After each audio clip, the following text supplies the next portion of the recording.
একজন পুরুষ যদি পরকিয়া করে তার শাস্তি কি? ফুফাতো বোন খালাতো বোনকে বিয়ে করা জায়েজ আছে কি? একজন পুরুষ যদি পরকিয়া করে তার শাস্তি কি? পুরুষ যদি পরকিয়া করে কিংবা নারী পরকিয়া করে শাস্তি একই। মনে রাখবেন, আল্লাহর জমিনে সবচেয়ে ভয়াবহ অপরাধ, যেই অপরাধের শাস্তি সবচেয়ে জঘন্য, সেটা হলো এই পরকিয়া। অর্থাৎ বিবাহিত পুরুষ এবং নারী যদি হারাম সম্পর্কে লিপ্ত হয় তাদের শাস্তি সবচেয়ে ভয়াবহ। কেন শাস্তি ভয়াবহ জানেন? এক সময় আমি গত কিছুদিন আগে বাংলাদেশে এক ভাইকে থাইল্যান্ডে দেখা হয়েছে, অনেক বয়স। ওনাকে জিজ্ঞেস করলাম বাচ্চা কাচ্চা কয়জন? বললো যে 2 জন। তো বললাম এত কম বাচ্চা কাচ্চা, কোনো বিধিনিষেধ আছে নাকি? বলে না ভাই, এক সময় আমাদের এই দেশে, থাইল্যান্ডের কথা আমি বলছেন, যে সন্তান বেশি নিলে সরকার পারমিট করতো না, 2টা বেশি পারমিশন দিত না। আর এখন সরকার উল্টা, বরং সন্তান বেশি নিলে আরো ভাতা দেয়। একই সমস্যা চায়নাতে। চাইনিজরা বিয়েকে মানে সন্তান গ্রহণ করার ক্ষেত্রে অনেক কড়াকড়ি করেছে।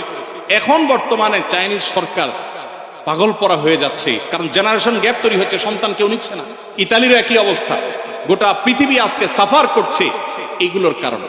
কিগুলোর কারণে? এই বিবাহ বহির্ভূত সম্পর্ক যত বেশি কোন সমাজে চালু হবে, সে সমাজে মানুষের জন্মের হার কমে যাবে। মানুষ বিয়ে করবে না, ওই অবৈধভাবে তার চাহিদা পূরণ করবে এবং সন্তান জন্মের হার কমে যাবে, ওই ভয়াবহতার দিকে চলে যাবে। এই জন্য এটাকে হারাম করা হয়েছে এবং মৃত্যুদণ্ড এটা শাস্তি।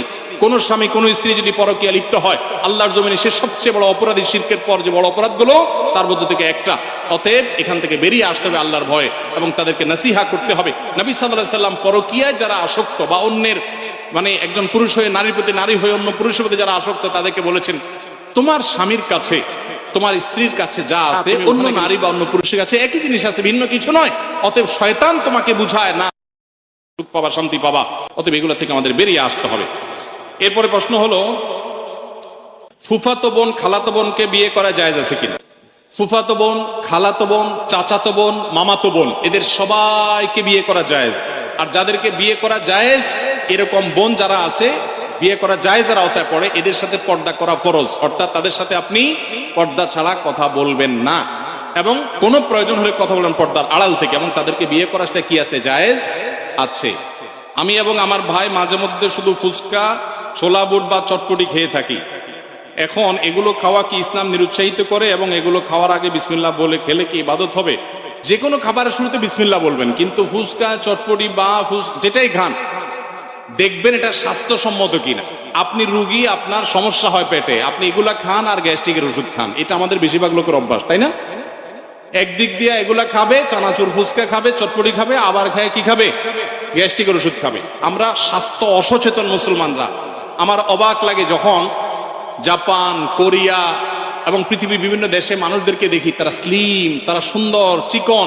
আমার অবাক লাগে, তাদের লাইফ স্টাইলটা সুন্নাহসম্মত। তারা এমন কোন খাবার খায় না যেটা তাদের স্বাস্থ্যকে নষ্ট করতে পারে। আমরা মুসলমানরা উল্টা পাল্টা খাই। নবী সাল্লাল্লাহু আলাইহি সাল্লাম খাবারকে কন্ট্রোল করার শিক্ষা দিয়েছেন। আমরা লাগামহীন খাই, এই জন্য মেদ বুড়ি হয়ে যায়, অল্প দিনে মোটা হয়ে যায়। খাওয়ার কারণে মোটা হয় না, অথবা অন্য কারণে মোটা হয়, তাদেরকে আবার দোষ দিয়েন না। কিন্তু আমাদের খাবার ক্ষেত্রে লাগামহীনতা, এটা আমাদের দোষ। এই দোষ থেকে আমাদেরকে বেরিয়ে আসতে হবে।